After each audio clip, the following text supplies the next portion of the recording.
Amén. Gloria a Dios. Una vez más, mis amados hermanos, los saludo en el nombre de Jesús de Nazaret, pidiendo que la gracia de nuestro Padre Celestial pueda reposar sobre la vida de cada uno de nosotros. Vamos en esta tarde a empezar, hermanos, otro estudio de la palabra del Señor. Ya hemos culminado el estudio que tenía que ver con la escatología acerca del fin de los tiempos, y habíamos estado aprendiendo un poquito acerca de el nuevo orden mundial, el gobierno de la bestia, ¿verdad? Habíamos visto acerca de qué significaba o qué cosa era ese nuevo orden mundial. También vimos, hermanos, el nuevo orden mundial y la gran tribulación. También vimos el nuevo orden mundial y la imagen de la bestia. Y por último habíamos visto el nuevo orden mundial y la marca de la bestia. Amén. Para tratar de entender, tratar de acomodarnos de alguna forma en el tiempo profético en la que nos ha tocado vivir. Ya hemos hablado entonces acerca de esto, y hoy vamos a hablar algo que está relacionado, hermanos, con la obra redentora de nuestro Señor Jesucristo. Amén. Y ya que estamos en esta temporada de marzo y estamos rumbo a abril, y usted sabe que en esta temporada, entre marzo y abril, se celebra la fiesta de la Pascua, ¿no? La fiesta de la Pascua.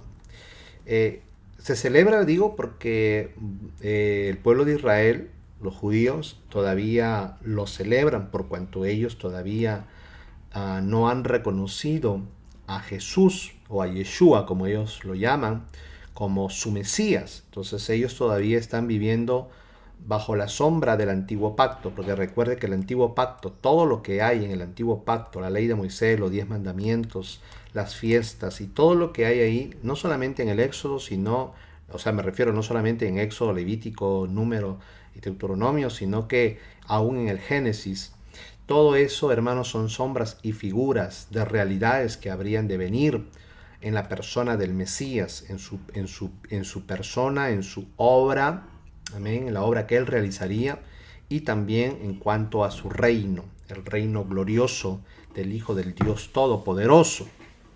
Así que, ya que estamos en esta temporada, como le dije, que de alguna manera también obviamente nosotros como cristianos, como creyentes en Jesús, recordamos, ¿verdad?, de cierta forma que en esta época fue que nuestro Señor Jesucristo fue crucificado en la cruz del Calvario. Él, hermanos, fue enviado por el Padre para morir por nosotros. Esa fue la razón por la cual Jesús, el Hijo de Dios, vino a este mundo. Esa fue la razón por la cual Él nació. Amén. Para dar su vida en rescate de muchos. ¿Okay? Él vino a dar su vida en rescate de muchos.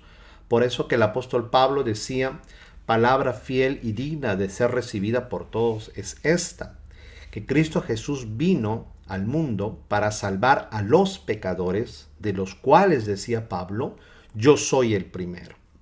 Entonces, Jesús vino para salvar a los pecadores. Jesús vino para rescatar, vino a buscar y rescatar la oveja que se había perdido.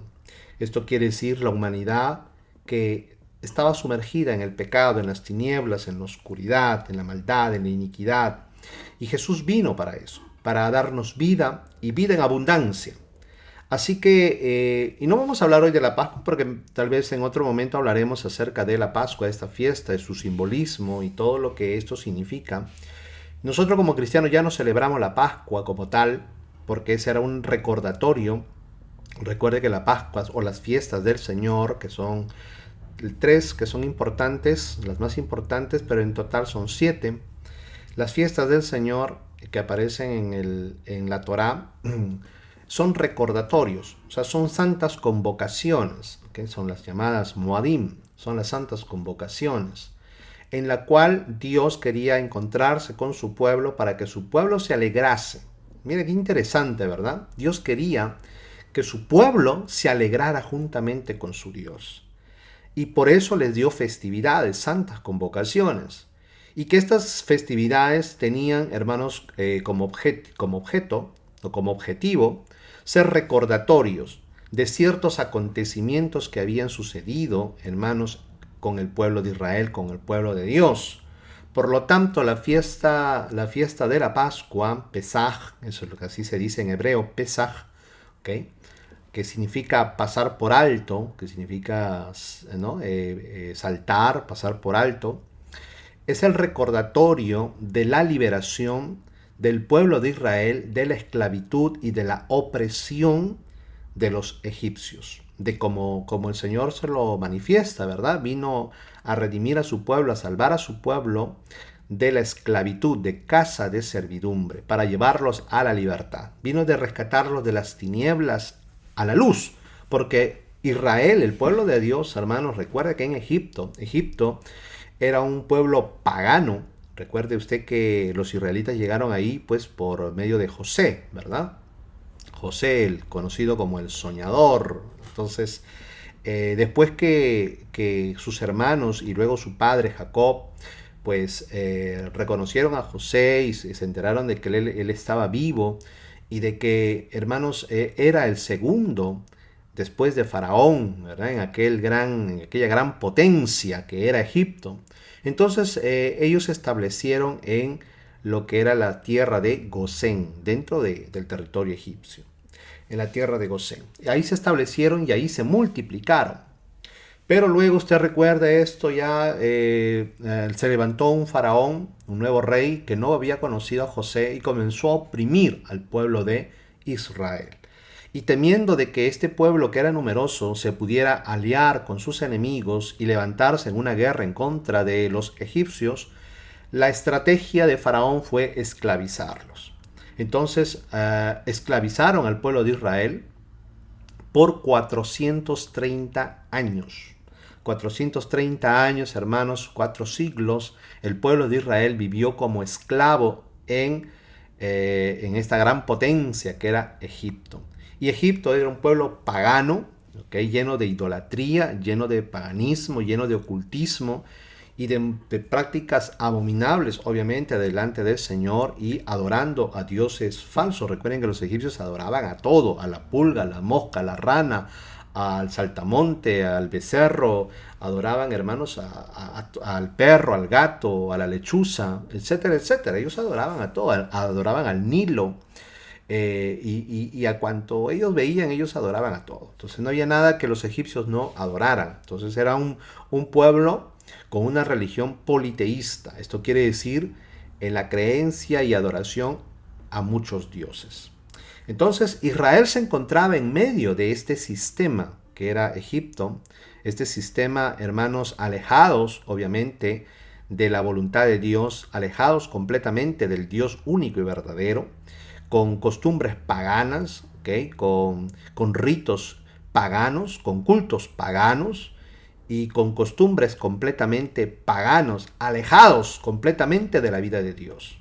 Entonces Israel vivió ahí 430 años, oprimidos, levantando y construyendo ciudades para Faraón, hasta que Dios oyó o vio la aflicción de su pueblo y descendió para liberarlos. Entonces esto lo que Dios hace es que va a enviar a un libertador, en este caso es Moisés. ¿Okay? Moisés lo envía a Egipto para liberar al pueblo de Israel. Y lo hace, hermanos, no con armas, no como un general, no como ni con un ejército, sino que lo hace por medio del poder de Dios Todopoderoso. Y es así, hermanos, que Dios, usando a Moisés y también a su hermano, a Aarón, Dios va a liberar con mano fuerte y con brazo extendido a su pueblo Israel y lo va a sacar de este sistema que es Egipto y lo va a llevar a una tierra que fluye leche y miel, que era la tierra que Dios había prometido a sus siervos Abraham, Isaac y Jacob. Pero para hacer esto, recuerde usted, hermanos, que la última plaga era la muerte de los primogénitos, ¿verdad? La muerte de los primogénitos. Entonces, la única manera de ser salvados del ángel de la muerte, que a la medianoche habría de recorrer el territorio egipcio, era de que los israelitas, en este caso fue el mandato del Señor fue el mandato de Dios a través de Moisés al pueblo de Israel, que ellos tenían que sacrificar un cordero, que era el cordero de la Pascua, el cordero de Pesaj. ¿Por qué? Porque esa noche Dios, hermanos, descendería y visitaría Egipto, ¿okay?, por medio del ángel, de este ángel de la muerte, el cual, hermanos, lo único que el ángel vería sería una señal, la señal de la sangre. La señal de la sangre en los dinteles de las puertas, en este caso de los israelitas. Y como habíamos hablado en otras ocasiones, al ángel no le importaba si la casa era israelita o era egipcio, él no hacía esa diferencia. Al ángel lo que le importaba es ver la señal que la casa tenía. Si la casa tenía la señal de la sangre, entonces no entraba y saltaba. Pasaba por alto esa casa y iba a la siguiente. Por eso se llama Pesaj, pasar por alto o saltar. En español es Pascua, ¿verdad? Pero en hebreo es Pesaj, que significa saltar o pasar por alto. Entonces, cuando no veía la señal de la sangre del cordero en los dinteles de la puerta de esa casa, el ángel de la muerte entraba, sin importar que fuera israelita o egipcio, y mataba al primogénito, ya sea no solamente de seres humanos, sino también de animales. ¿Okay? Entonces, es así, hermanos, que Israel va a ser liberado con esta última plaga. Faraón se rinde ante el poder de Dios y deja en libertad al pueblo de Israel. Y es así como Israel sale de la esclavitud, sale de las tinieblas a la luz, y ellos tienen por ordenanza de parte del Señor, por todos, como mandamiento perpetuo, celebrar la fiesta de Pesaj, así como esa noche, a la medianoche, cuando ellos iban a salir de Egipto. Por eso que la palabra éxodo significa eso, salida. La palabra éxodo significa salida, es la salida de Israel de Egipto rumbo a la tierra de Canaán, la tierra prometida. Ellos comieron cordero, el cordero que había sido sacrificado, con cuya sangre ellos habían untado o pintado los dinteles de sus puertas, de sus casas. Ese cordero, hermanos, que había sido sacrificado, que tenía que ser perfecto, y cuando estudiemos ya la fiesta de la Pascua como tal, la veremos, era lo que ellos comieron juntamente con hierbas amargas y con panes sin levadura. Entonces, fue por medio, hermanos, de ese sacrificio del cordero es que ellos fueron liberados, y por medio de esa sangre es que ellos fueron salvados. Entonces, el día de hoy vamos a estudiar un poquito, vamos a ver los beneficios, ¿okay? Vamos a ver los beneficios de la sangre de Cristo. ¿Okay? Entonces, si usted quiere anotarlo, puede apuntarlo. Vamos a ver los beneficios de la sangre de Cristo. Y vamos a leer entonces nuestro texto, que se encuentra en la epístola a los Hebreos, capítulo 9, versos 22 y 23. Dice la palabra del Señor en la versión Palabra de Dios para Todos.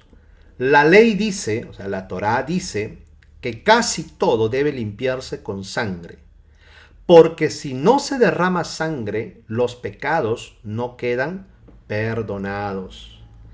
Estas eran copias de las realidades que están en el cielo y tenían que limpiarse con sacrificios de animales, pero las realidades del cielo exigen mejores sacrificios. Gloria a Dios, que Dios añada bendición a su palabra. De manera que es interesante, hermano, y usted obviamente tiene que leer toda la epístola a los Hebreos para poder entender todo lo que ahí se habla, ¿verdad? Yo ya muchas veces le he explicado que podríamos decir que el contexto de toda la epístola a los Hebreos es exaltar todo lo que concierne al nuevo pacto, la supremacía del nuevo pacto en el confronto del antiguo pacto. ¿Ok? El nuevo pacto, en la cual la inauguró o la vino a establecer Dios por medio ya no de Moisés, porque recuerde que el antiguo pacto fue establecido por un mediador, que en este caso fue Moisés. Mas el nuevo pacto tiene otro mediador, que es Jesús, el Hijo del Dios viviente. Entonces acá nuestro texto nos dice que la ley dice, o sea, la Torá dice, que casi todo debe limpiarse con sangre, porque si no se derrama sangre, los pecados no quedan perdonados. ¿Ok? De manera, hermanos, que desde los inicios de la humanidad, desde los principios de la humanidad, después de que el hombre, hermanos, perdió la comunión con Dios por causa del pecado, esto quiere decir nuestros primeros padres, Adán y Eva, cometieron no pecado, ¿okay? Se rebelaron contra el mandamiento que Dios les había dado a causa de que ellos fueron engañados. Ellos cayeron en transgresión, transgredieron el mandamiento porque fueron engañados por la serpiente, que era el diablo y Satanás, que el Señor los reprenda. Entonces, a partir de ahí ellos fueron expulsados del huerto que se encontraba en Edén. Amén, el huerto que se encontraba en Edén. Ellos fueron expulsados de este huerto, que era el lugar que Dios había establecido, en la cual Dios tendría comunión con su creación, en este caso con el hombre, que era Adán y Eva. Cuando hablo del hombre me estoy refiriendo al género en sí, o mejor dicho, a la raza humana, ¿verdad? Como tal. Entonces Dios lo creó del polvo de la tierra, fuera de lo interesante, lo creó fuera del huerto, y luego que lo creó lo introdujo en el huerto.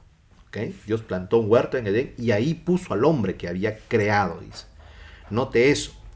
De manera de que ahí Dios tendría comunión con el hombre, hablaba con el hombre veía a Dios, no sé hasta qué punto, porque la Biblia no nos lo dice, simplemente, por ejemplo, nos dice que a la brisa de la tarde Dios se paseaba por el huerto y se oía su voz.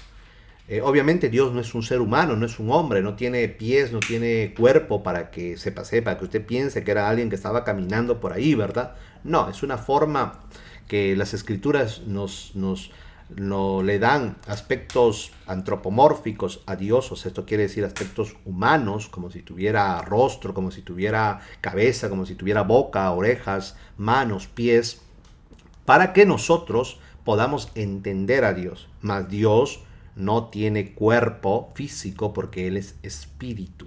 Amén. Él es espíritu, Él no tiene forma humana como nosotros. ¿Okay?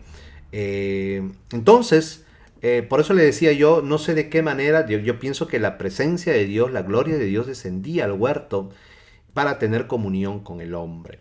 De manera de que tenían una relación elevada, el hombre, antes de la caída, tenían una relación muy elevada con su creador.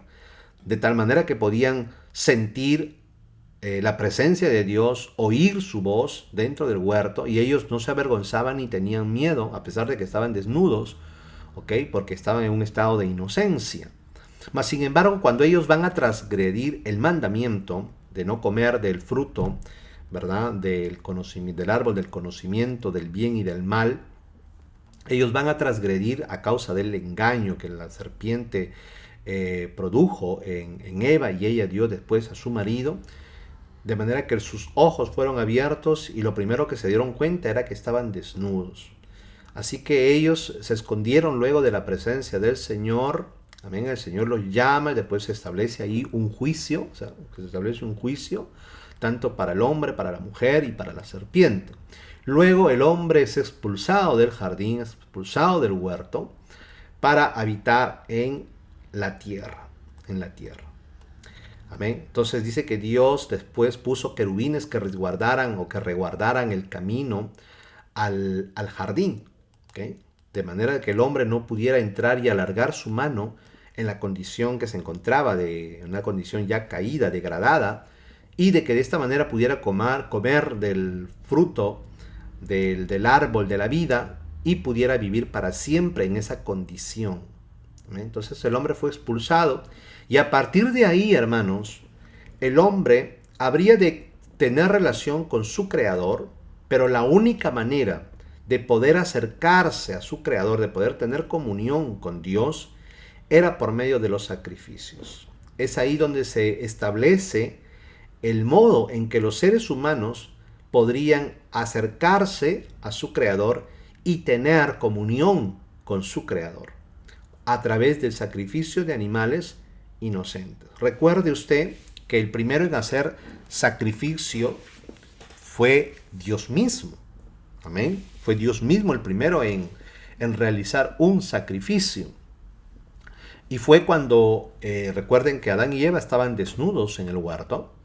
Y cuando ellos pecan, o sea, cometen la transgresión de violar el mandamiento, sus ojos se abren y lo primero que sucede es que se dan cuenta que están desnudos. Entonces ellos se esconden y fabrican con hojas de higuera, ¿verdad? ¿Recuerda usted? Con las hojas de las higueras, ellos se cosen unos delantales pero que esos delantales o taparrabos, como dicen otras versiones, no podían cubrir completamente su desnudez. A lo mucho podían cubrir tal vez las partes íntimas, pero, hermanos, esa vestidura, obviamente, hecha por el esfuerzo humano para cubrir su vergüenza y su pecado, no podía permanecer, porque usted entenderá de que las hojas se marchitan, se secan, ¿verdad? Y se desmenuzan, se deshacen. Entonces esa vestimenta no podía cubrirlos de su vergüenza. De esta manera que las hojas de higuera, entonces, hermanos, tipifican el esfuerzo humano que el ser humano hace para de alguna manera cubrir su pecado. Esto nos habla, si usted recuerda, dice que ellos cosieron, o sea, con sus manos. No sé cómo habrá sido, cómo habrán podido coser hojas de higuera y no sé. Usted se imagina, ¿verdad? No sé cuántos de ustedes han tenido la oportunidad de poder coger en su mano las hojas de higuera. Son hojas muy ásperas. A comparación de otro tipo de hojas de otros árboles, las hojas de las higueras son hojas muy ásperas. Yo se lo digo porque yo tuve dos. Cuando estuve en Perú, cuando era niño, tuve en casa dos plantas de higos, dos higueras. Y pues sé lo que les hablo, pues las hojas de las higueras son muy ásperas, parecen la lija. Entonces, mire lo que ellos usan, ¿verdad? No sé si fue lo primero que encontraron a su alrededor, a la mano, pero ellos van a coser, dice, hojas de higuera para poder cubrir su pecado, para poder cubrir su vergüenza. O sea, obviamente la vergüenza era la causa del pecado. Por consiguiente, al cubrir ellos su vergüenza, querían cubrir su pecado. Amén. Pero, como le manifesté, las hojas no podían cubrirlos completamente y mucho menos podían permanecer, porque éstas se marchitan y se secan y se marchitan rápido. Entonces se deshacen y esto no podría cubrirlos en forma permanente. Entonces todo esto tipifica a todas las obras, el esfuerzo humano que hace para querer agradar a su creador, para querer, hermanos, cubrir su pecado. Usted lo ve, ¿verdad? Por ejemplo, le voy a poner un ejemplo. Hay mucha gente, amén, por ejemplo, sobre todo los millonarios o los artistas, muchos artistas, por ejemplo, de Hollywood, muchos de ellos hacen donaciones a diferentes hermanos instituciones benéficas, hacen donaciones benéficas para ayudar a niños del África, a gente necesitada, y hacen buenas obras. Y parece todo lindo, ¿verdad? Y bueno, uno dice, está bien, pero ¿por qué lo hacen? Porque ellos quieren de alguna manera, hermanos, tratar de cubrir su pecado, de cubrir su maldad por medio de sus buenas obras. Lo mismo hacen pues muchas veces se hace dentro de las religiones, ¿verdad? Muchas veces queremos hacer, por ejemplo, si usted y yo cuando pertenecíamos a la Iglesia Católica Romana, si usted era católico proviene de la Iglesia Católica, pues hacíamos procesiones, nos comprometíamos para pasar, hermanos, fiestas patronales, para que de alguna manera, hermanos, haciendo todas estas fiestitas y dando de comer a la gente y quemando castillos y una serie de cosas según la costumbre de los pueblos, que pensábamos que con eso nos ganábamos el favor de Dios. O sea, es el esfuerzo humano, ¿ok? El esfuerzo humano, cualquiera que ésta sea, para poder cubrir su pecado. Pero la Biblia dice, hermanos, que no hay nada que nosotros podamos hacer para cubrir nuestro pecado, para cubrir nuestra iniquidad, nuestra maldad, nuestra rebelión.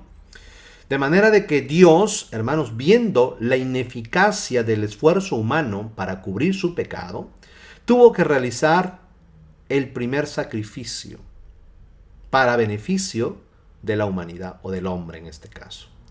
Y fue que tuvo que sacrificar 2 animales mínimo, me imagino, porque dice que Dios, hermanos, les hizo túnicas, ¿okay? Túnicas que cubrían todo su cuerpo con pieles de animales.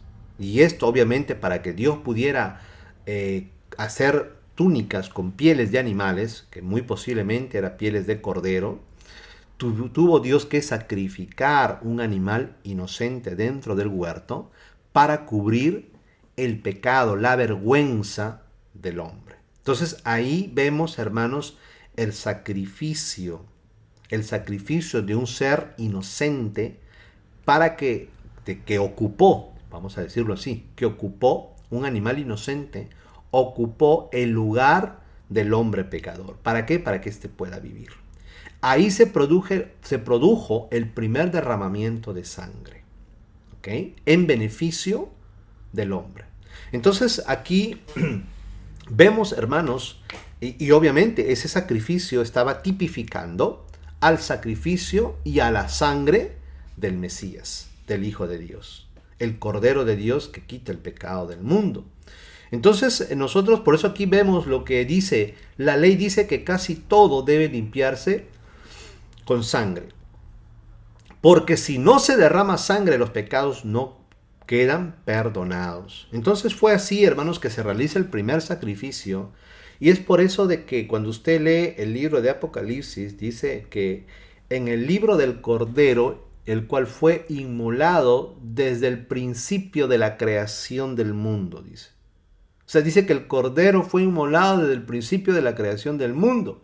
¿Y cómo es que el Cordero fue inmolado desde el principio de la creación del mundo? Si el Cordero fue inmolado recién 4000 años después que el hombre pecó.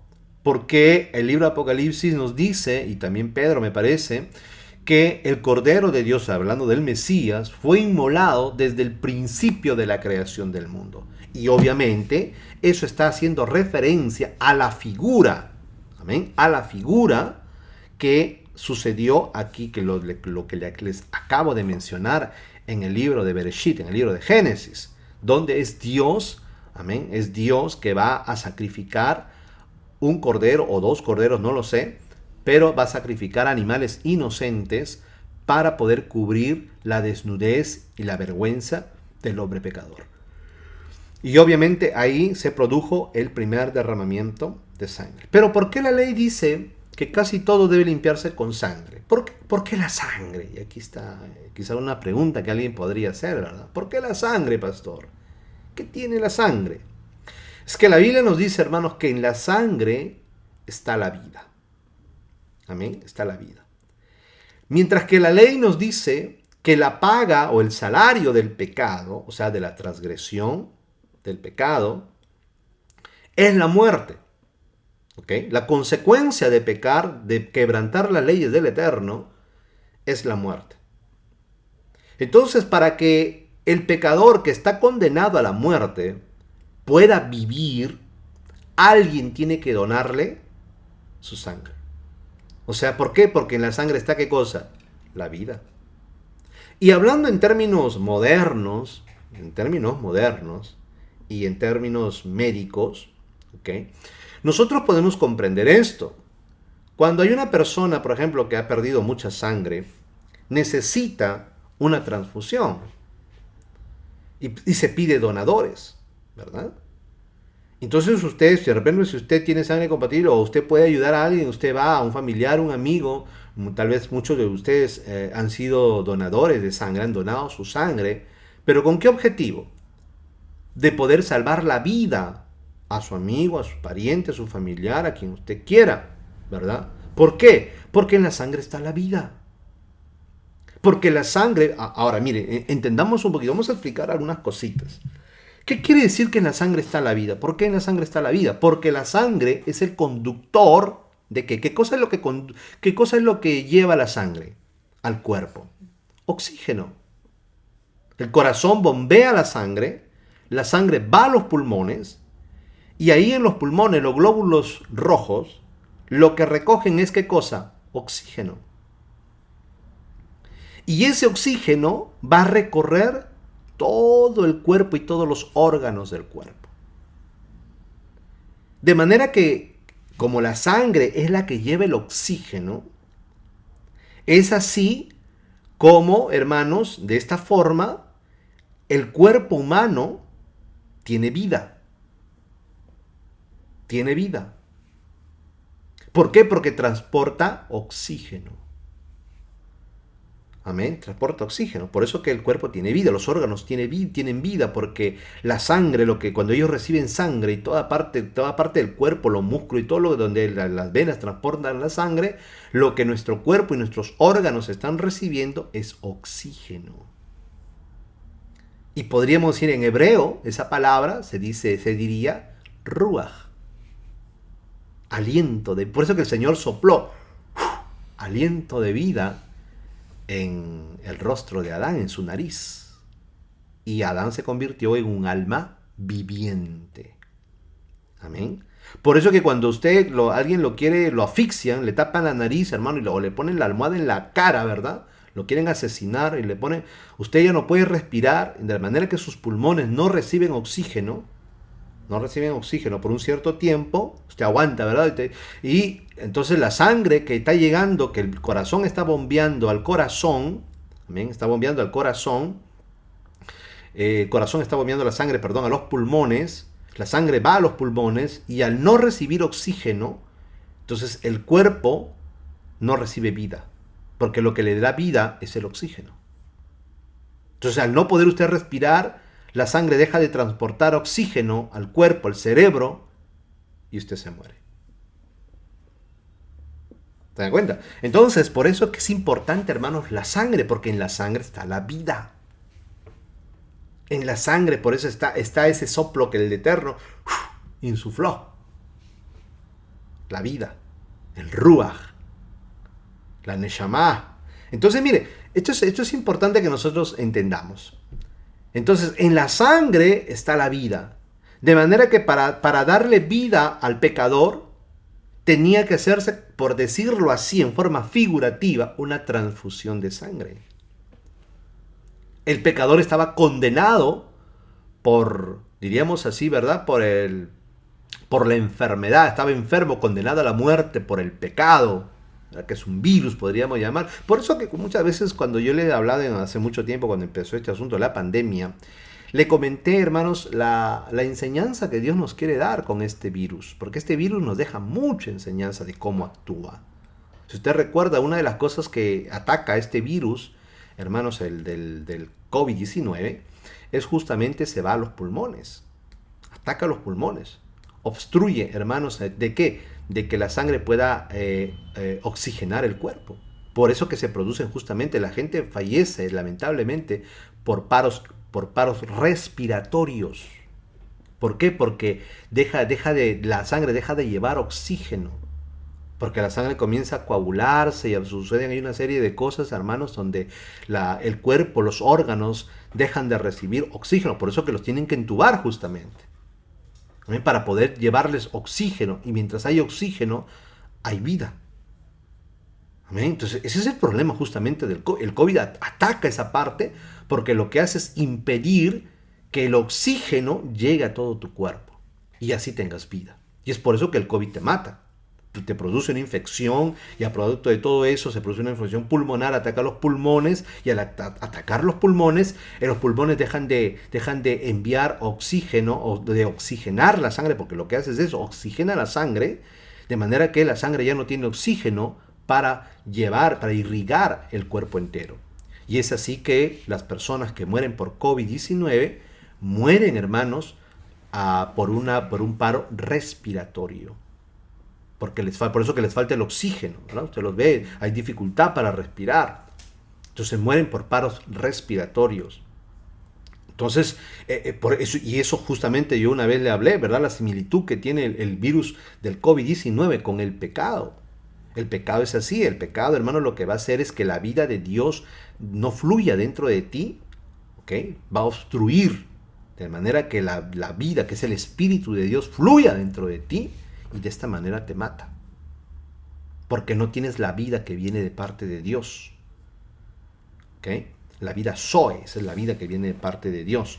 Entonces, por eso, hermanos, que a partir después del huerto, es que comienzan entonces los seres humanos después obviamente de que Adán y Eva fueron expulsados del huerto, comienzan los hombres a acercarse a Dios por medio de sacrificio. Ya que el hombre era pecador, ya por naturaleza, heredadas de nuestros primeros padres, Adán y Eva, todos los hombres a partir de ahí, por eso que construían altares y presentaban sacrificios, hermanos, de animales, para poder acercarse a su Creador y tener comunión con el Creador. ¿Por qué? Porque se demandaba el sacrificio de sangre. ¿Para qué? Para que la sangre, o sea, esto quiere decir la vida, había un intercambio de vida, ¿verdad?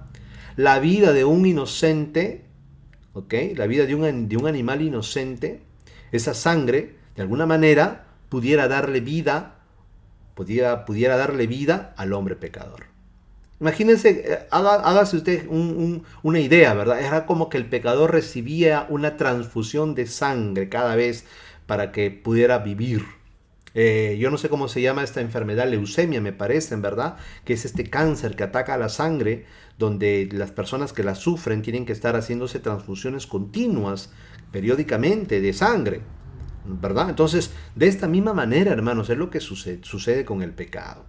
El pecado, hermano, entonces contamina, mata al ser humano, lo condena, ¿ok? Le causa la muerte espiritual y física posteriormente. Entonces, el hombre necesitaba algo, el hombre pecador necesitaba algo para poder acercarse a su Dios. Y la ley establece que el hombre pecador tenía que morir sí o sí. Entonces, para satisfacer la demanda de Dios, la ley de Dios, entonces tenía que alguien ocupar un inocente, alguien que no había cometido pecado, ¿okay? Una persona inocente, y en este caso un animal inocente, tenía que morir en lugar del pecador.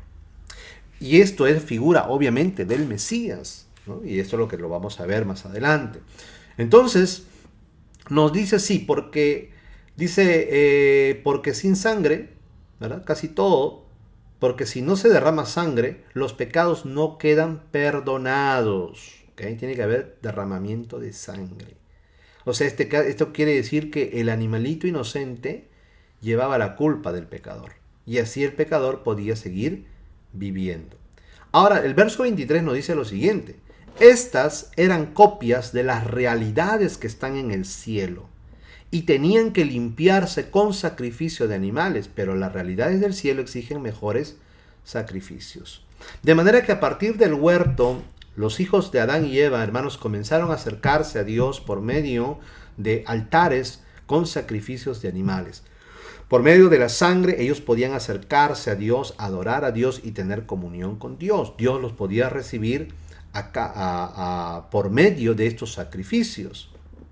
Y así ya posteriormente, cuando ya los hombres comenzaron a multiplicarse, de manera que ya cuando Dios visitó a su pueblo Israel y creó la nación de Israel, Dios les va a establecer mandamientos, leyes, y ahí establece pues la práctica, hermanos, en este sentido, de los rituales de los sacrificios de animales como una forma de adorar y acercarse al Todopoderoso. Y es así que en el tabernáculo y posteriormente en el templo, pues usted recuerda en el atrio, ¿verdad? En el atrio, recuerde que el tabernáculo o el templo estaba dividido en tres partes: el atrio, el lugar santo y el lugar santísimo. En el atrio se encontraba el altar del sacrificio o el altar del holocausto, que era el altar de bronce. Ahí era donde se ofrecían en sacrificio los animales, se derramaba la sangre de los animales y con esa sangre los sacerdotes rociaban, hermanos, tanto al pueblo, el sumo sacerdote cuando lo rociaba al pueblo en la fiesta del Yom Kippur, cuando se sacrificaba, hermanos, el chivo expiatorio. Pero también cuando había algunos sacrificios por los pecados del pueblo, tanto el sumo sacerdote o en algunas oportunidades los sacerdotes rociaban con la sangre mezclada con agua, lo mezclaban con agua para que no se coagulara, ¿verdad? Usted sabe que la sangre se coagula. Entonces, cuando se coagula, ya no puede ser rociada. Entonces, la sangre tenía que ser rociada. Tanto en los utensilios dentro del lugar santísimo, como también se rociaba al pueblo, se hacían los rociamientos al pueblo. Entonces, para que esto pudiera ser posible, se mezclaba con agua. La sangre se mezclaba con agua.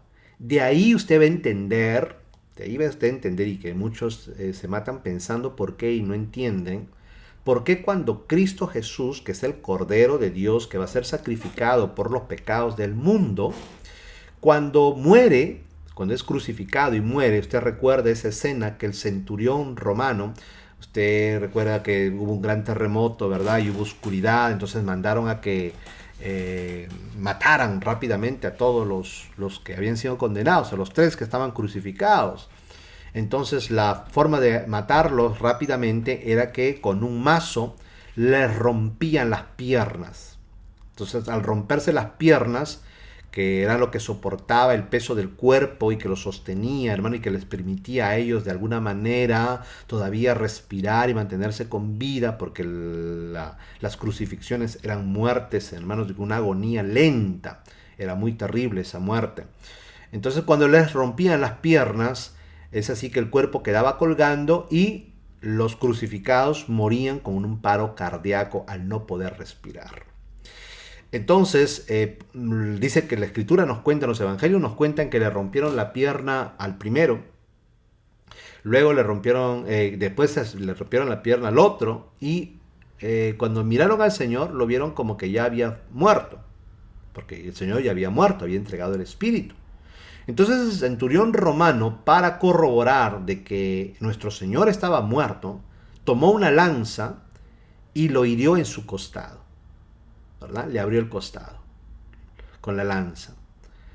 Y la escritura nos cuenta que de su costado fluyó, ¿qué cosa? Sangre y agua,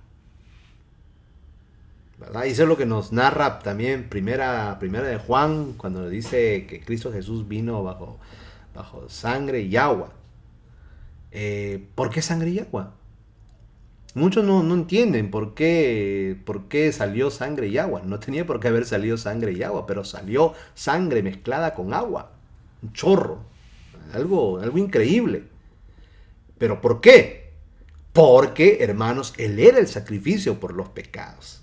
Y la sangre del Mesías, para ser rociada sobre el pueblo y sobre el mundo entero, tenía que estar mezclada con agua.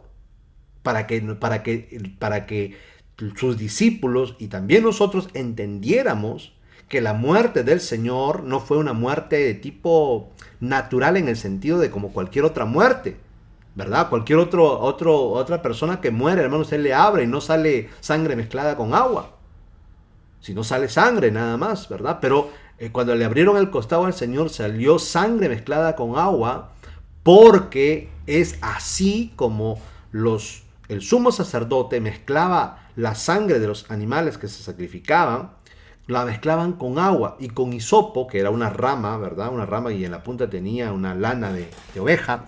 Con ese hisopo mojaban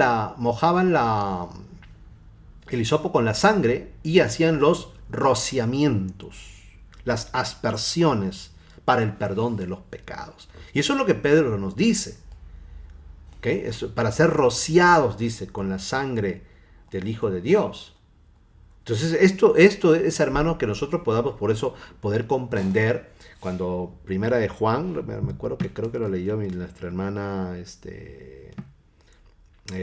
Gladys, me parece que lo leyó la vez pasada, en primera de Juan, me parece que era el capítulo 5, verso 7, verso 6, ¿verdad? Dice, este es Jesucristo que vino mediante agua y sangre.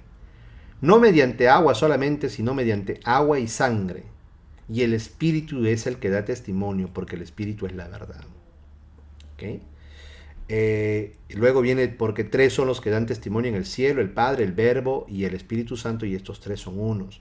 Y aquí yo quiero explicarle algo aquí, no es el tema, pero quiero explicarle. Todos los que tienen Reina Valera, en el verso 7 dice, porque 3 son los que dan testimonio en el cielo, el Padre, el Verbo y el Espíritu Santo, y estos 3 son uno. Ese versículo, hermanos, que se encuentra en la Reina Valera, es un versículo espúreo. ¿Qué significa eso? Es un versículo que ha sido añadido. ¿Okay? Eso lo saben todos los que estudian la Biblia. Los traductores incluso saben que ese versículo fue añadido en el siglo XIII, me parece, en un pergamino del siglo XIII, está a pie de página.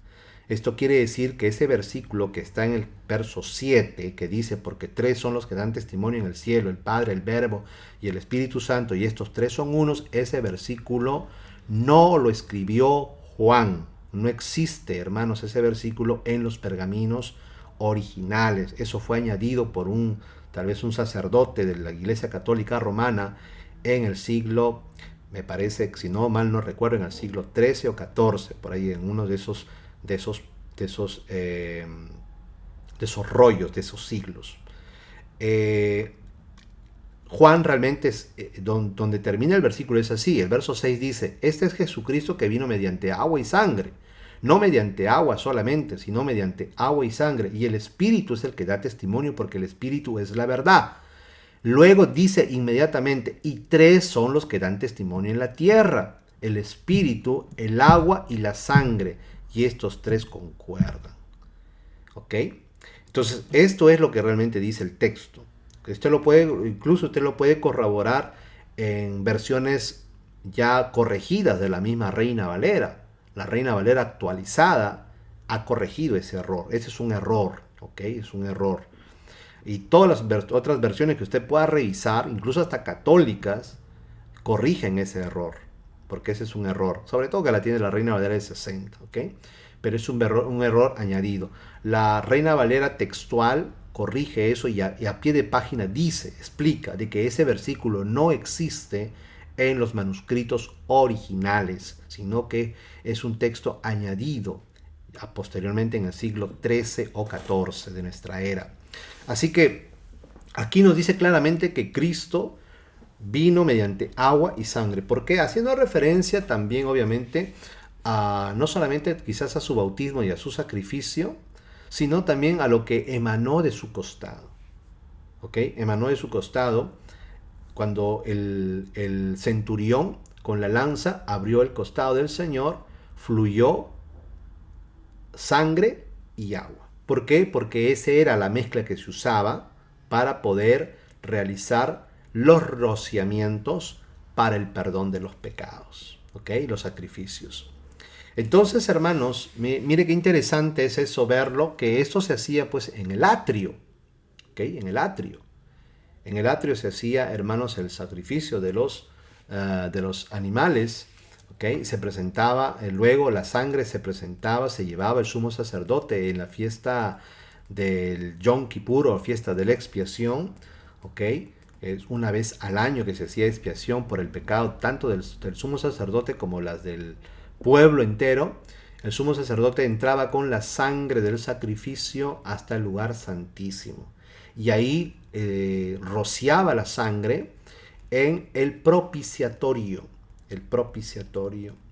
¿Cuál era el propiciatorio? En el lugar santísimo había solamente un mueble, recuerde usted, que era el arca del pacto o el arca de la alianza, que era una urna, una cajita de oro, que era madera de acacia pero bañada en oro puro, y tenían dos querubines tallados que se tocaban con sus alas, con una ala se tocaban y con la otra cubrían sus cuerpos y estaban mirando al propiciatorio. El propiciatorio era la tapita de esa caja, ¿okay? De esa cajita, donde en el interior de esta caja se encontraba las tablas de la ley, ¿okay? Las dos tablas que escribió Dios con su dedo y que se le entregó a Moisés.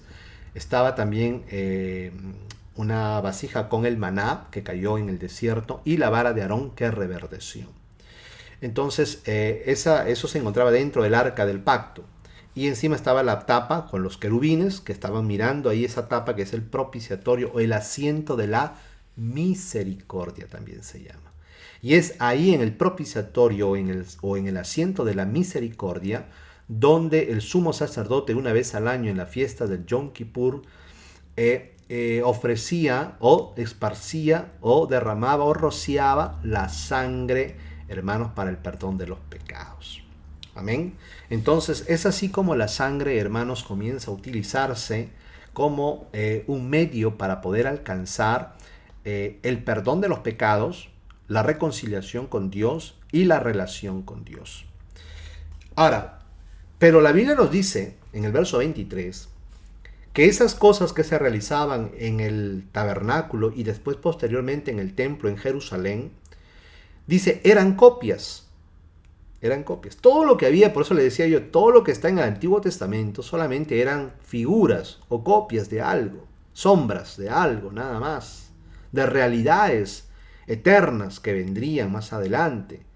Entonces, ese tabernáculo, ¿ok?, que en sí era el lugar santo y el lugar santísimo, es simplemente una representación en miniatura de aquel verdadero tabernáculo que está en el cielo, o sea, de aquel verdadero santuario que está en el cielo. Amén. Ahí en el cielo hay un santuario. Ahí no está el altar del sacrificio. Por eso que el altar del sacrificio estaba ubicado en el atrio, en el patio. ¿Ok? Y eso representa la tierra. Por eso que el Mesías fue crucificado aquí en la tierra. ¿Ok? En la tierra. Porque el atrio estaba en la tierra. O en el atrio, perdón. El altar del holocausto, el altar del sacrificio, el altar de bronce estaba en el atrio. Entonces, por eso que el Mesías fue crucificado en la tierra. En cambio, en el cielo, en el tabernáculo, aquel verdadero tabernáculo donde es el santuario celestial que está en los cielos, amén, donde está el Dios Todopoderoso sentado en su trono, ahí sí podemos observar, hermanos, que está, por ejemplo, de, el altar de oro, donde se quemaba el incienso. Usted lo ve en el libro de Apocalipsis. También está ahí los 7 espíritus de Dios, que son 7 príncipes, 7 arcángeles, que están delante del trono del Eterno, ¿verdad?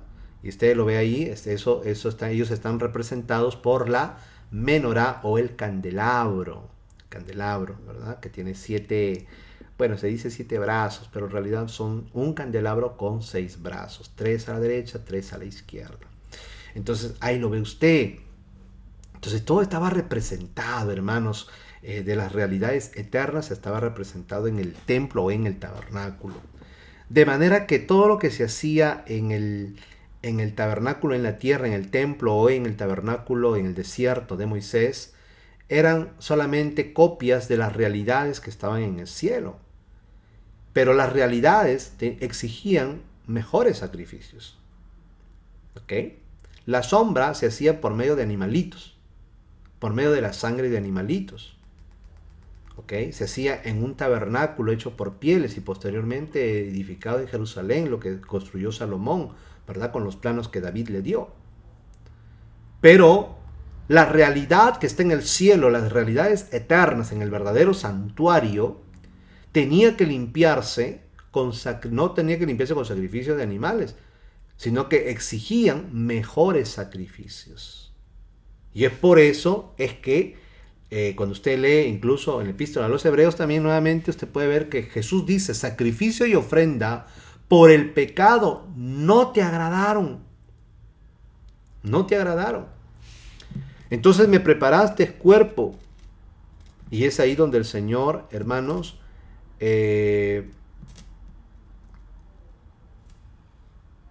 toma cuerpo, se hace un hombre y muere por el perdón de nuestros pecados. Quisiera, mire, estoy buscando lo que dice la epístola a los Hebreos, en el capítulo, por ejemplo, en el capítulo 12, ¿verdad? Nos dice de que la sangre de Cristo, el cual es mediador de un nuevo pacto, y la sangre rociada, dice, que habla mejor que la de Abel. ¿Okay? De manera que las realidades eternas exigían mejores sacrificios. Es por eso que de esta forma, hermanos, el Hijo de Dios se hace hombre, se hace carne, que se hace un ser humano, y tiene que morir en la cruz, como morían los corderos, los animales en los altares, para el perdón de los pecados, para que nosotros pudiéramos acercarnos a Dios.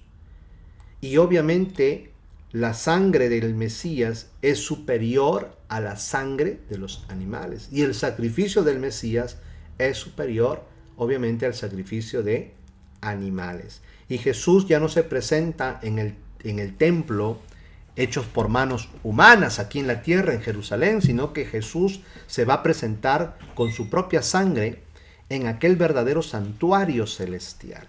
Él ya no lleva, como el sumo sacerdote llevaba en el templo o en el tabernáculo, la sangre de animales en la cofaina, ¿okay?, sino que Jesús lleva su propia sangre. Y aquí, mire, yo una vez, no sé, me parece que una vez le compartí, o no sé si le compartí, pero una vez, y usted lo puede encontrar en YouTube, vi un video, y hay un video de Michael Rood, ¿okay? Que tiene su programa Un Rudo Despertar. Hay uno que se viste como sumo sacerdote, con su barba, ¿verdad? Que es judío mesiánico. Tiene algunas bonitas enseñanzas, tiene, pero hay cosas que uno tiene que tener cuidado y tiene que tener mucho discernimiento sobre todo. Por ejemplo, él en uno de sus videos, él anuncia de que él tiene información y de que él ha visto el arca del pacto.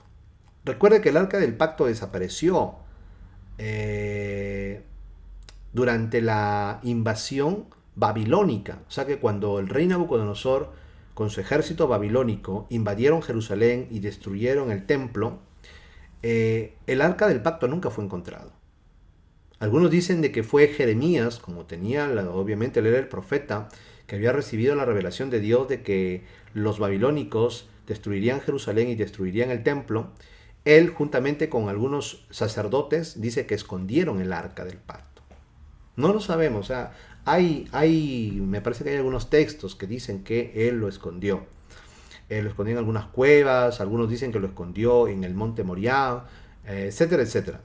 Bueno, lo que nos dice Michael Rood es lo siguiente, de que ese arca del pacto, que representa el trono del Eterno, recuerde que el arca del pacto simplemente es una representación del trono del Eterno, ¿okay? Dice que él tiene información de primera mano de que el arca del pacto fue hallado por unos arqueólogos allí en la ciudad de Jerusalén. Y él dice que se encuentra en una cueva debajo del monte Moriah. El monte Moriah, si usted mal no recuerda, es el monte donde Abraham va a sacrificar por órdenes de Dios, ¿okay?, a su hijo Isaac.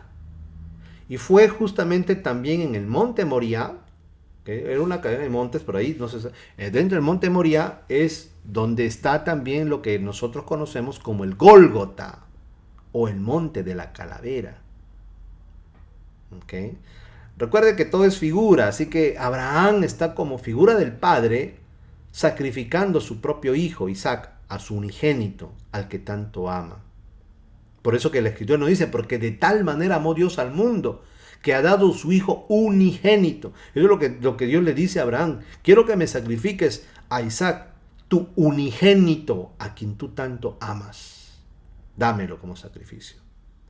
Y Abraham, obediente, lo lleva al monte Moriah. Y en el monte Moriah, en uno de los montes, que es una cadena de montes,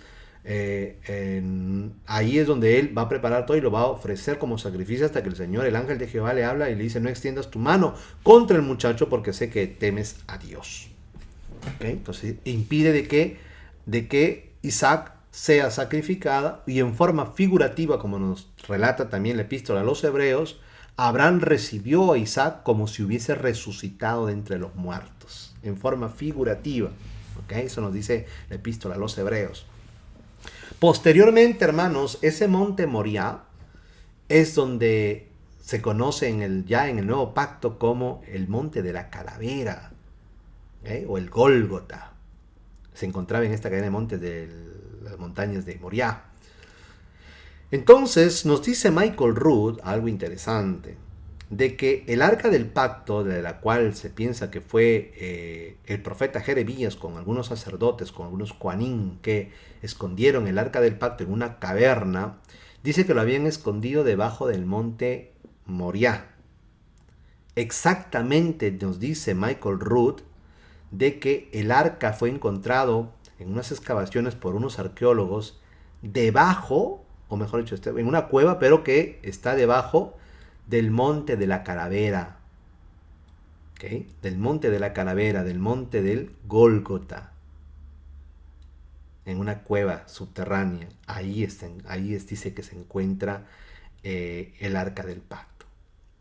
Y Michael Rood explica lo siguiente, de que esto es, y él tiene información, y me parece que él dice que él mismo lo ha visto, ¿okay?, Y dice que él nos dice de que esto es así, ¿ok? Esto es así, definitivamente sí, dice, porque esto concordaría con lo que dice las enseñanzas de la Torá. Porque recuerde que el sumo sacerdote tenía que rociar la sangre del sacrificio en el propiciatorio. De manera de que Michael Rood nos dice de que la cueva donde se encuentra el arca del pacto hasta el día de hoy, ¿okay? Hasta el día de hoy, está propio debajo donde supuestamente nuestro Señor Jesucristo fue crucificado.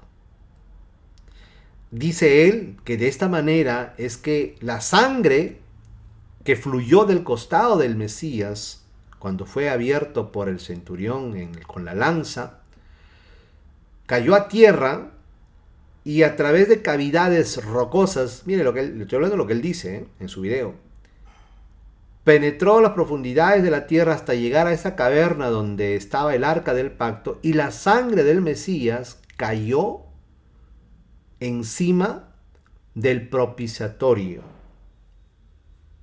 para que así se cumpliera la escritura y así Dios perdonara los pecados del mundo entero, de su pueblo y del mundo entero. ¿Es esto cierto? Bueno, porque él no lo ha mostrado, él no ha hecho ningún video, solamente cuenta y dice que a él le consta que es así, que tiene información de primera mano y que incluso lo ha visto, pero no lo pueden revelar, no lo pueden filmar ni nada. Bueno, de que pueda estar el arca ahí, puede ser. Pero de que la sangre pueda haber caído a ese propiciatorio, yo creo que no. ¿Y por qué?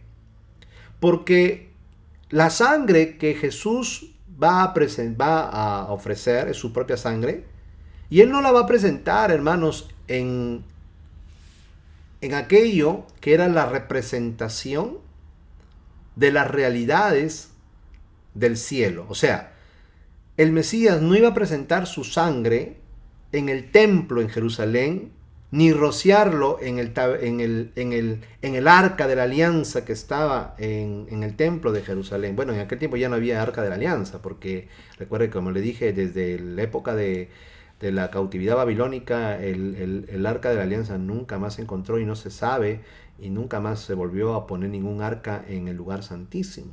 En su lugar algunos dicen que había una piedra, una roca. Bueno, no lo sabemos, pero bueno, eso es así.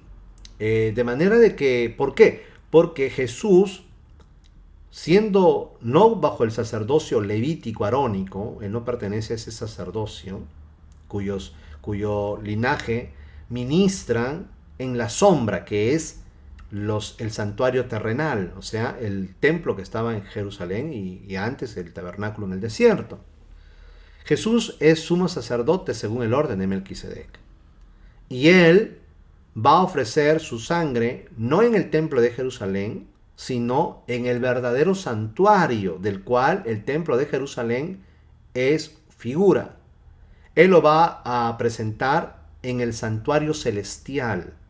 Él mismo se va a presentar delante del trono del Eterno con su propia sangre, con la cofaina, con su propia sangre. ¿Okay? Por eso que él se convierte en ministro de un nuevo pacto, ministro del santuario celestial como sumo sacerdote. Ahora, vamos entonces a continuar aquí. Entonces, por eso que nos dice que estas eran copias de las realidades que están en el cielo y tenían que limpiarse con sacrificios de animales, pero las realidades del cielo exigen mejores sacrificios. Amén. Entonces, ya le expliqué cómo el sumo sacerdote entraba una vez al año y rociaba la sangre de los sacrificios de los animales en el propiciatorio, en el lugar santísimo, para el perdón de los pecados. ¿Okay? La palabra de Dios, pero nos enseña, hermanos, de que existen dos tipos de pecados, y esto lo vamos a entender un poquito. Número 1, son los pecados por ignorancia. ¿Ok? Dios va a diferenciar el pecado de dos formas. Pecados por ignorancia, número 1. Números capítulo 15 del verso 24 al 29 dice: si la comunidad peca sin querer, dice Números 15, 24 al 29. Dice el Señor, si la comunidad peca sin querer, entonces toda la comunidad deberá ofrecer un ternero como sacrificio que debe quemarse completamente, o sea, en holocausto, de olor agradable al Señor, con su correspondiente ofrenda de cereal y su ofrenda de vino, tal como está ordenado, y un chivo como sacrificio por el pecado. De esta forma el sacerdote hará la purificación de toda la comunidad israelita, y yo los perdonaré porque fue un error, y trajeron ante el Señor la ofrenda que se quema y su sacrificio por el pecado involuntario que cometieron. Toda la comunidad de los israelitas y los inmigrantes que vivan entre ustedes serán perdonados. Note, toda la comunidad y también los inmigrantes, o sea, los extranjeros que vivían ahí, iban a ser perdonados, pues todo el pueblo cometió el error involuntario. Recuerde, involuntario. Pero si el que peca involuntariamente es un solo individuo, entonces tendrá que ofrecer una cabra de 1 año de edad como sacrificio por el pecado. Luego el sacerdote purificará ante el Señor al que cometió involuntariamente el pecado y será perdonado. Esto es válido tanto para el nativo de Israel como para el inmigrante o el extranjero que vive entre ustedes en los casos de pecados involuntarios. Entonces, cuando el pueblo de Israel cometía, hermanos, pecado, o sea, quebrantaba un mandamiento, pero por ignorancia, involuntariamente, como diría el Chavo, sin querer queriendo, entonces había un método para el perdón de los pecados. Se tenía que presentar, si era toda la comunidad, o sea, si era todo el pueblo de Israel, tenía que ofrecerse, hermanos, ahí un sacrificio, un ternero como sacrificio que debía quemarse completamente, o sea, como holocausto. Y también se ofrecía ahí ofrendas de cereal, ofrendas de vino, ¿okay?, como libación, y también un chivo como sacrificio por el pecado. Así, de esa forma, el sacerdote hará purificación de toda la comunidad, o sea, de todo el pueblo, y el Señor perdonaría porque fue un error. Y trajeron ante el Señor la ofrenda que se quema y su sacrificio por el pecado involuntario que cometieron. Toda la comunidad de los israelitas y los inmigrantes que vivan entre ustedes, dice, serán perdonados. Qué interesante, ya habían extranjeros. Esto nos habla pues justamente de lo que la iglesia está conformada, de judíos y gentiles. Amén. Qué interesante, ya está prefigurado en el antiguo pacto. Miren, judíos y gentiles, judíos y extranjeros, o inmigrantes, como dice. Serán perdonados todo el pueblo que cometió el error involuntario. Ahora, había un sacrificio para todo el pueblo. ¿Ok? Un sacrificio colectivo para cuando el pueblo cometía un pecado involuntario. Pero también había un sacrificio personal para cuando un solo individuo cometía un pecado siempre involuntario por ignorancia delante del Señor. Entonces, cuando alguien pecaba involuntariamente en forma personal, ya no colectiva, o sea, de todo el pueblo, sino un solo individuo, entonces tendría que venir delante del Señor con una cabra de 1 año de edad como sacrificio por el pecado. Luego el sacerdote purificará ante el Señor al que cometió, al individuo nada más, involuntariamente el pecado y será perdonado. Entonces dice, esto es válido tanto para el nativo de Israel como para el extranjero que vive entre ustedes en los casos de pecados involuntarios. Esta palabra pecado involuntario por hierro viene del hebreo shegagá, que significa falta o transgresión inadvertida, accidente, error, ignorancia, sin intención, hierro. Esos son los pecados por hierro. Entonces es sin ninguna intención, es un accidente. Fue sin querer queriendo, fue por una ignorancia, porque de repente no se dio cuenta o no conocía el mandamiento. ¿Okay? No lo hizo adrede, no lo hizo con alevosía, con premeditación y alevosía, ¿no? Sino que lo hizo involuntariamente. Entonces, para esto había una salida, ¿ok? Se presentaba el sacrificio que ya hemos leído cómo se hacía, tanto en forma colectiva de todo el pueblo, cuando todo el pueblo pecaba, o en forma individual, cuando un solo individuo pecaba. Entonces, había perdón por los pecados involuntarios o de hierro. B, o 2, son los pecados voluntarios. Números capítulo 15, verso 30. al 36. Números capítulo 15, versos del 30 al 36. La Dios habla hoy traduce: pero si una persona peca voluntariamente, ya sea israelita o extranjera, me ofende a mí. Por lo tanto, esa persona será eliminada de entre su gente, pues despreció mi palabra y no cumplió mis órdenes. Será eliminada del todo y cargará con su maldad. Note, para los pecados involuntarios o por hierro, o sin querer queriendo, o por ignorancia, había sacrificio por los pecados. Entonces se presentaba un sacrificio, ya sea por el pueblo o por un individuo, y Dios perdonaba. Pero cuando era un pecado, hermanos, voluntario, con alevosía, con premeditación, conociendo el mandamiento, conociendo la palabra, sabiendo lo que hacía, y a pesar de eso lo hacía, no había ya sacrificio. No había un sacrificio que pudiera perdonar los pecados voluntarios. Mire, dice, pero si una persona peca voluntariamente y es israelita o extranjera, me ofende a mí, por lo tanto esa persona será eliminada de entre su gente, pues despreció mi palabra y no cumplió mis órdenes, será eliminada del todo y cargará con su maldad. Oiga eso. O sea, no había animalito que pudiera sustituirlo. No había sangre, hermano, de animal que pudiera darle vida a este pecador que pecaba con premeditación, con alevosía. ¿Ok? Conociendo voluntariamente, porque se estaba revelando de una manera abierta delante de Dios. Estaba en forma desafiante, menospreciando la palabra del Señor y ofendiendo al Señor directamente. Entonces sucede algo. En el verso 32 nos dice: estando los israelitas en el desierto, encontraron a un hombre recogiendo leña en sábado, o sea, en el día de Shabbat. ¿Okay? La palabra Shabbat no significa sábado, por si acaso. La palabra sábado viene de uno de los, es nuestro calendario, pero viene de dioses paganos. Coincide obviamente con el Shabbat, que es el séptimo día, pero sábado no es la traducción de Shabbat, o Shabbat no es la traducción de sábado. ¿Okay? Lo que significa Shabbat es reposo. ¿Okay? Reposo. Entonces, en el día de Shabbat, en el día de reposo, en el séptimo día, los israelitas cuando estaban en el desierto encontraron a un hombre, o sea, a otro israelita recogiendo leña en el día de Shabbat, en el día de reposo, en la cual no se podía hacer ningún trabajo, porque era el día consagrado al Señor. Entonces los que lo encontraron lo llevaron ante Moisés y a Aarón y ante todo el pueblo, o sea, para emitir un juicio, y lo tuvieron bajo vigilancia, pues aún no se había decidido lo que había de hacerse con él. Entonces dijo el Señor a Moisés: ese hombre debe ser condenado a muerte.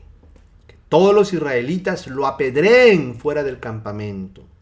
Entonces los israelitas lo sacaron del campamento y lo apedrearon hasta que murió, tal como el Señor se lo había ordenado a Moisés.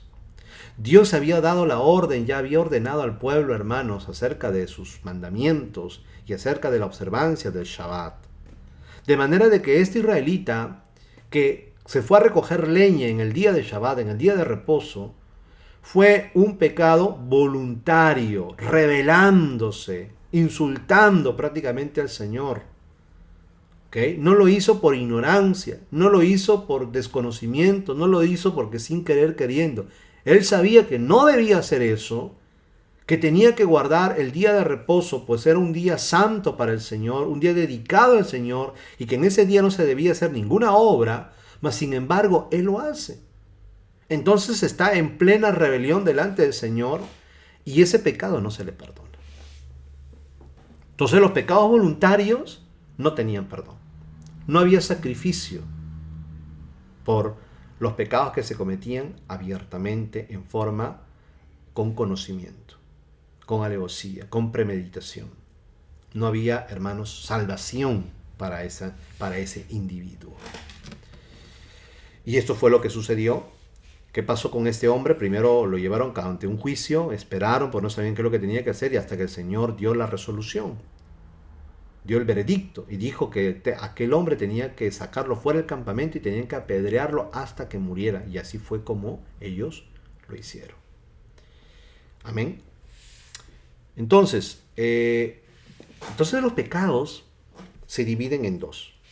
Pecados involuntarios o por hierro y los pecados voluntarios. En este caso, los pecados voluntarios viene de la palabra pesha, que significa rebelión. ¿Okay? Rebelión, que significa transgresión, culpa, castigo, ofensa. Es una rebelión abierta, con conocimiento. Ya no es hierro, ya no es, hermanos, algo que hizo sin querer queriendo, por ignorancia, por desconocimiento. Básicamente este nombre indica descarriarse voluntariamente del camino de una vida santa y por lo tanto de rebelión. Es cuando una persona se rebela de manera abierta, conociendo y a pesar de eso se rebela. Esa es la rebelión.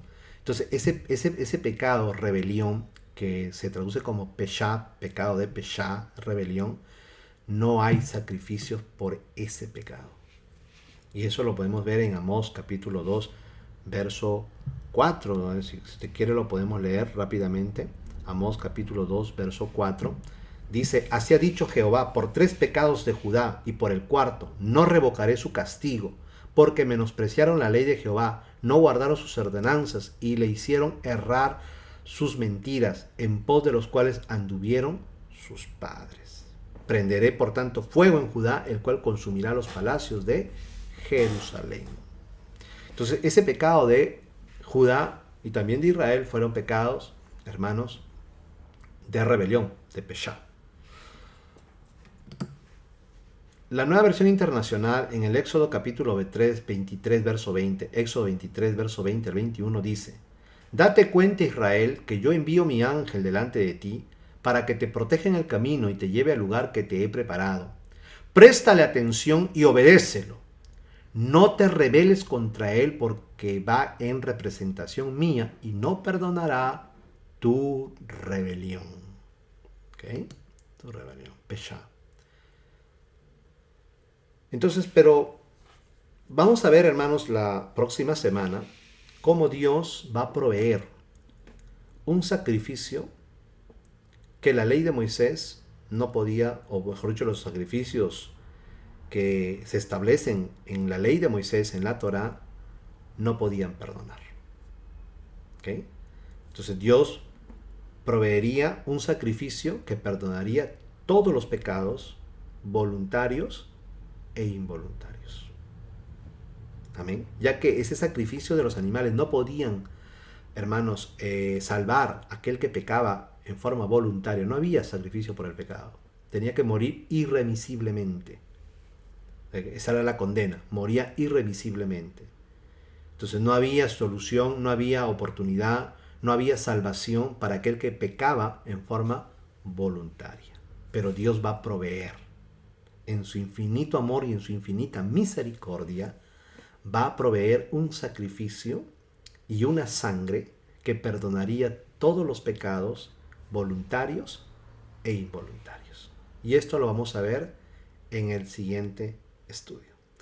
Hasta ahora, por el momento nos quedamos aquí y que Dios me los bendiga a cada uno de ustedes en el nombre de nuestro Señor Jesucristo. Amén.